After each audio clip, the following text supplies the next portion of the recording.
Olá, tudo bem? Neste vídeo nós vamos tratar de um tema muito polêmico, que é a situação do trabalhador que tem o seu benefício por incapacidade negado pelo INSS sob o fundamento de que ele encontra-se apto para retornar às suas atividades habituais na empresa. Por outro lado, ao se apresentar na empresa para retornar ao seu posto de trabalho, este mesmo trabalhador que foi considerado apto pelo INSS é considerado incapaz de retornar às suas atividades habituais na empresa pelo médico do trabalho. Assim, o trabalhador fica sem receber o benefício previdenciário e, ao mesmo tempo, sem receber a sua remuneração na empresa por ser impedido de retornar às suas atividades habituais. Neste vídeo, nós vamos apresentar qual é o nosso posicionamento sobre este problema, assim como nós vamos apresentar uma sugestão para que este trabalhador tome uma atitude para resolver este problema.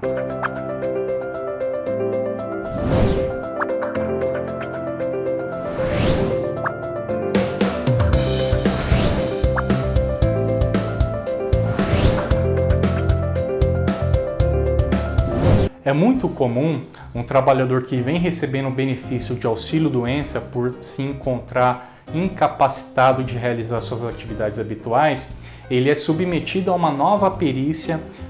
onde ele deve passar com o médico perito do INSS. Nessa nova perícia é feita uma nova análise para verificar se ele continua incapacitado para o seu trabalho ou se já obteve alguma recuperação. Ocorre que em muitas situações este trabalhador, mesmo sem ter se recuperado, mesmo sem possuir condições de retornar ao seu trabalho, a exercer as suas atividades habituais, ele recebe alta, ele é avaliado pelo perito do INSS como estar apto a realizar suas atividades habituais e o benefício de auxílio-doença é cessado. E muitas vezes, por necessidade, este trabalhador, mesmo sem ter condições clínicas de voltar a trabalhar, ele se apresenta para a empresa para que ele possa ser realocado em alguma outra atividade ou para que ele possa retomar o seu posto de trabalho. Só que por cautela, a empresa, antes de aceitar esse trabalhador, submete ele a uma nova análise clínica com o médico do trabalho. E este médico do trabalho muitas vezes tem uma posição divergente da que tem o médico perito do INSS. Ou seja, o médico perito do INSS considera o trabalhador apto a realizar suas atividades habituais, ou ainda que este trabalhador pode ser realocado e readaptado numa outra atividade. Porém, o médico do trabalho vinculado à empresa considera este mesmo trabalhador incapaz, ou seja, ele faz uma análise e chega à conclusão que este trabalhador não tem condições mínimas de voltar a exercer as suas atividades habituais na empresa, assim como não tem condições de exercer alguma outra atividade que seja compatível com seu grau de sequela ou grau de doença apresentado naquele momento. E nesta divergência, a pessoa aí, a parte mais prejudicada é sempre a parte mais fraca, é sempre o trabalhador. Isto porque ele não recebe benefício do INSS, o seu benefício é cessado porque ele é considerado apto ao trabalho, e ao mesmo tempo ele não recebe a remuneração da empresa porque a empresa considera que ele não tem condições de retornar ao seu trabalho e, portanto, não paga a sua remuneração, não paga o seu salário. E o trabalhador fica numa situação ainda mais degradante por conta que o seu vínculo empregatício continua aberto e ele ainda não tem a possibilidade de procurar uma nova oportunidade de emprego. Então o trabalhador não recebe benefício da Previdência, não recebe remuneração da empresa e ainda fica impedido de buscar uma nova oportunidade profissional em uma outra empresa. Então, quando o trabalhador se encontra nessa situação, nós consideramos que nem o perito médico do INSS tem razão e nem o médico do trabalho da empresa tem razão. No nosso ponto de vista, quando o trabalhador se encontrar nesta situação muito prejudicial, ele deve tomar uma atitude contra as duas partes, contra a empresa e contra o INSS. Isto porque o INSS ele continua recebendo as suas contribuições. E a contribuição previdenciária ela é obrigatória, é compulsória, ou seja, a empresa paga, o trabalhador paga. Portanto, no momento que esse trabalhador se encontra incapacitado, é obrigação da Previdência Social, do INSS, implantar e conceder o benefício por incapacidade até que efetivamente este trabalhador recupere a sua capacidade de trabalho. Por outro lado, a empresa, mesmo sem este trabalhador, ela contrata um outro trabalhador e a empresa continua a sua vida normalmente, ela continua produzindo, ela continua oferindo lucro mesmo sem esse trabalhador. Então, o único prejudicado de fato nesta situação, nesta divergência de análise de incapacidade entre o INSS e entre a empresa, é o trabalhador, que além de ele não receber um benefício previdenciário e não receber a remuneração, ele fica impedido muitas vezes de buscar uma nova oportunidade profissional. Então, para o trabalhador que se encontra nesta situação degradante, nós sugerimos que seja tomado duas atitudes. Uma contra a empresa e outra contra o INSS. Nós vamos começar pela a parte do INSS, que é a parte mais relevante, digamos assim, em relação à incapacidade deste trabalhador, que inicialmente é responsabilidade da Previdência Social. A medida a ser tomada contra o INSS é o ingresso de uma ação pleiteando o benefício por incapacidade, seja para restabelecer aquele auxílio-doença que foi cessado, foi cancelado, seja já para pleitear um benefício de aposentadoria por invalidez, desde que esse trabalhador esteja totalmente, de forma permanente, incapaz de realizar suas atividades habituais. Muitas vezes, nessas ações, são pleiteadas também um pedido de liminar ou tutela antecipada para que o benefício seja restabelecido, ou seja, pago o benefício de forma provisória até o juiz proferir a sentença e dar a decisão final. Ao mesmo tempo, de forma concomitante, junto com essa ação contra o INSS para implantar o benefício previdenciário, nós sugerimos também que o trabalhador ingresse com uma reclamação trabalhista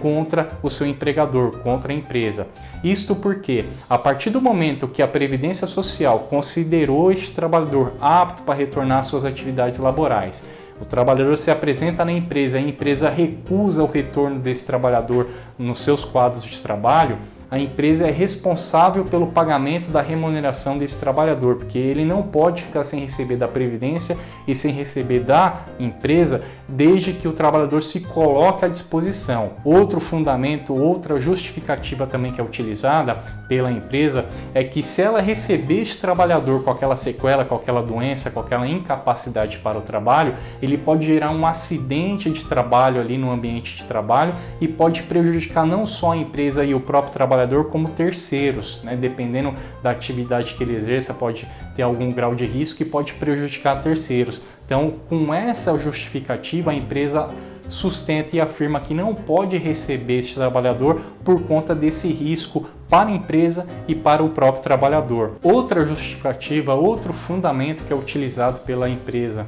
para não receber este trabalhador ou não, digamos assim, realocar ele em outra atividade profissional que seja compatível com a sua incapacidade momentânea, é de que nos quadros da empresa, as funções, as atividades que essa empresa tem disponíveis, não existe nenhuma que seja compatível para realocar ou readaptar esse trabalhador nos seus quadros de funcionários. Então a empresa emite um comunicado geralmente para o INSS comunicando que a atividade que esse trabalhador exerce não tem nos seus quadros outra que possa ser compatível com a incapacidade que aquele trabalhador apresenta. Geralmente um trabalhador que faz algum serviço pesado, carrega peso e ele está com alguma sequela na sua coluna lombar. Muitas vezes a empresa diz que não tem nenhum serviço administrativo ou algum serviço que possa ser compatível com essa incapacidade nos seus quadros de funcionários e simplesmente nega o recebimento desse trabalhador no seu posto de trabalho ou nega readaptar ou realocar este trabalhador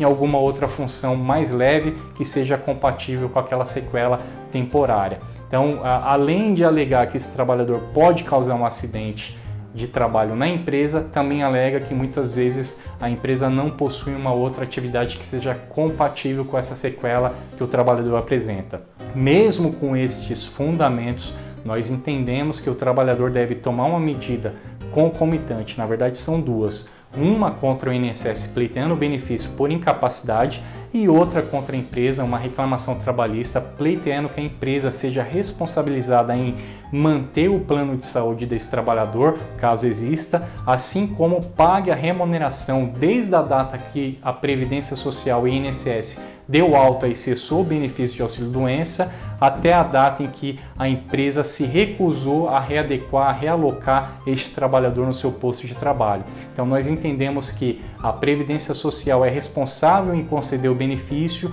e a empresa é responsável em pagar a remuneração na hipótese do INSS considerar que esse trabalhador está apto e o médico do trabalho recusar, digamos assim, o retorno desse trabalhador nos quadros da empresa por considerar ele inapto, porque o trabalhador não pode ficar nesta divergência entre o médico perito do INSS e o médico do trabalho da empresa e simplesmente não receber de nenhum lado, porque o trabalhador ele passa muitas dificuldades quando se encontra nessa situação. Evidentemente que este tema que nós tratamos aqui neste vídeo e que nós sugerimos é um tema muito polêmico. A empresa tem a sua justificativa, ela já paga também a Previdência Social, que é uma proteção, é um seguro social justamente para cobrir e para suprir as necessidades desse trabalhador quando se encontra em estado de necessidade. E, por outro lado, a Previdência Social alega que a incapacidade que gera o direito ao recebimento do benefício é aquela incapacidade que é total para exercer qualquer tipo de atividade laboral. Então, existem estes pontos de vistas